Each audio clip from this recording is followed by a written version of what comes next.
ഞാൻ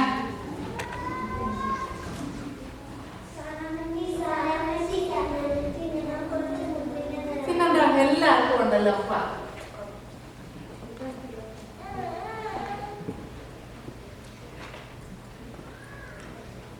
ഇനി എല്ലാരും വീട്ടിൽ പോയിക്കോ കേട്ടോ. ഇവിടെ കളിച്ച് നാളെ ഇനി നാളെ കേട്ടോ പോയിക്കോ. എന്തൊരു ചൂടാ! എത്ര നാളെ ഒരു മഴ പെയ്തിട്ട് എല്ലാം ഉണങ്ങി കഴിഞ്ഞു.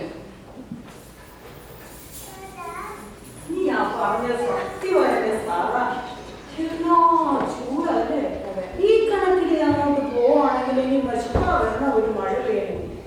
അതിരിക്കട്ടെ, ഞാൻ അവിടെ നിന്ന് ശ്രദ്ധിക്കുമായിരുന്നു.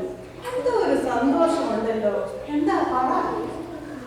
അത്യുന്നതങ്ങളിൽ നിന്നുള്ള ഒരു സന്തോഷ വാർത്തയുണ്ട്.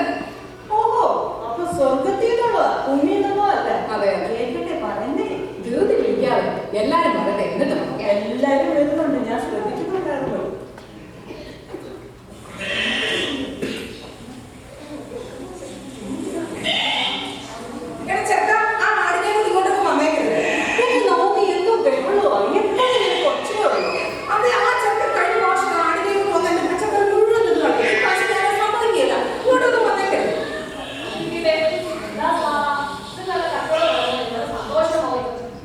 നിങ്ങൾക്കറിയാമോ, സാറായിക്ക് നമ്മളോട് ഒരു സ്വർഗീയ സന്തോഷം പറയാനുണ്ട്.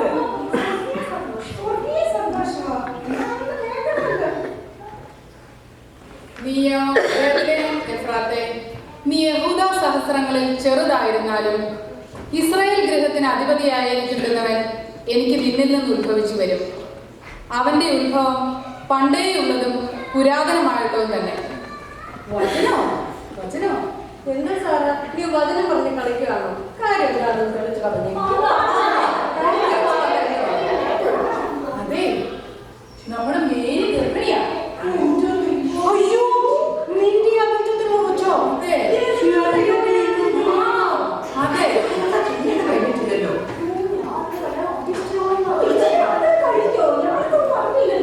നിങ്ങൾ വിചാരിക്കുന്ന പോലെയൊന്നും അല്ല ഇത്. ഇത് പരിശുദ്ധാത്മാവിനാണുള്ളതാ.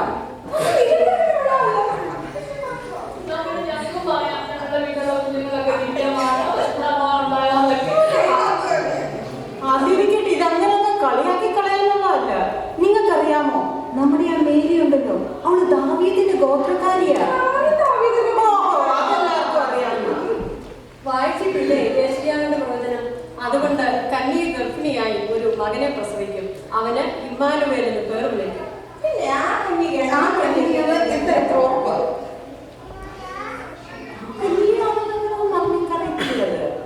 പ്രവചനങ്ങളിൽ മാലാഖമാരിലും അത്ഭുതങ്ങളിലും എനിക്ക് വലിയ വിശ്വാസമൊന്നുമില്ല. ഇതൊക്കെ നാട്ടിൽ നടക്കുന്ന മാന്യങ്ങളല്ലേ?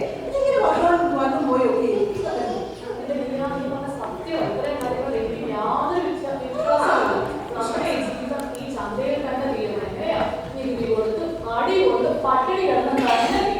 അല്ല. നിങ്ങൾ എന്താ ഈ പറയുന്നത്? ഈ കുഞ്ഞിന് ഇത്രമാത്രം പ്രത്യേകത എന്താ? ഈ കുഞ്ഞിന് ഇത്രമാത്രം പറഞ്ഞിട്ട് നിനക്ക് മനസ്സിലായില്ലേ? ഈ പൈതൽ മശീഹ ആണ്. നോക്കൂ, എല്ലാ പ്രവചനങ്ങളും ഒത്തൊരുമിച്ച് വന്നിരിക്കുക. നമ്മൾ റോമൻ ഗവൺമെന്റിനെതിരെ വിപ്ലവം ഉണ്ടാക്കുവാണ്. ഇനി അത് മതി. ഇത്രയും പ്രശ്നങ്ങളൊക്കെ നമുക്കില്ലേ? ഇനി കുറച്ചുകൂടെ നമ്മൾ തല വെക്കണം. ശരിയാണ് പറഞ്ഞത്. ഇത്രയും കാര്യങ്ങളൊക്കെ വളരെ സൂക്ഷ്യം കണ്ട് കൈകാര്യം ചെയ്യേണ്ടത്. ഇതിന്റെയൊക്കെ പുറകെ പോയി ജീവിതം കളയാൻ എനിക്ക് നിങ്ങളൊന്ന് ആലോചിച്ച് നോക്കി ഈ കുഞ്ഞിനെ കുറിച്ച്. ഈ കുഞ്ഞ് രാജാക്കന്മാരുടെ രാജാവാണ്, യഹൂദന്മാരുടെ രാജാവാണ്. ഈ റോമൻ ഭരണത്തിൽ നിന്ന് രക്ഷപ്പെടാൻ നിങ്ങൾ നോക്കിയിട്ട് വേറെ എന്തെങ്കിലും വഴി കാണുന്നുണ്ടോ? ഇതിൽ കൂടുതൽ നമുക്കെന്താ വേണ്ടത്? പിന്നെ ഇതൊക്കെ എവിടെയും കേട്ടിട്ടുള്ളോ? രാജാക്കന്മാരാണ് രാജ്യം ഭരിക്കുന്നത്, അല്ലാതെ കുഞ്ഞുങ്ങളല്ല രാജ്യം ഭരിക്കുന്നത്. ഈ കുഞ്ഞു കുഞ്ഞെങ്ങനെ രാജ്യം ഭരിക്കുന്നത്? നിങ്ങളിപ്പോ എന്തു പറഞ്ഞാലും എനിക്ക് പരിപൂർണ വിശ്വാസമാണ് ഈ പൈതൽ മശിഹ തന്നെയാണ്. എനിക്ക് മേരിയെ നല്ല വിശ്വാസമാണ്. അവർക്ക് അങ്ങനെ തെറ്റൊന്നും പറ്റത്തില്ല. ഏതായാലും ഞാൻ അവിടെ ഒന്ന് പോയി കാണാൻ പോവാം. എലിസബത്ത്, ഞാനും വരുവാ നിന്റെ കൂടെ. മേരി, നമുക്ക് പോകാം. എനിക്കും അവളെ കാണുന്നത് വലിയ ആഗ്രഹമാണ്. ഞാനും വരുന്നുണ്ട്. വിചാരിക്കില്ല, ഞാൻ വരുന്നില്ല. എനിക്ക് ഇഷ്ടംപോലെ വലിയ പ്രശ്നങ്ങളുണ്ട്. ഇനി ഒരു പ്രശ്നം എടുത്താലേ എനിക്ക് ഞാനും തരുന്നില്ല. ഇതൊക്കെ വീട്ടിൽ എന്തെങ്കിലും കാശ് കഴിക്കുവാണ്, വീട്ടിൽ കഞ്ഞി വെച്ച് കുടിക്കാൻ. അവിടെ ഞാൻ വരുന്നില്ല. എനിക്ക് പേടി. ഞാനും വരുന്നില്ല. നിങ്ങൾ മൂന്നുപേരും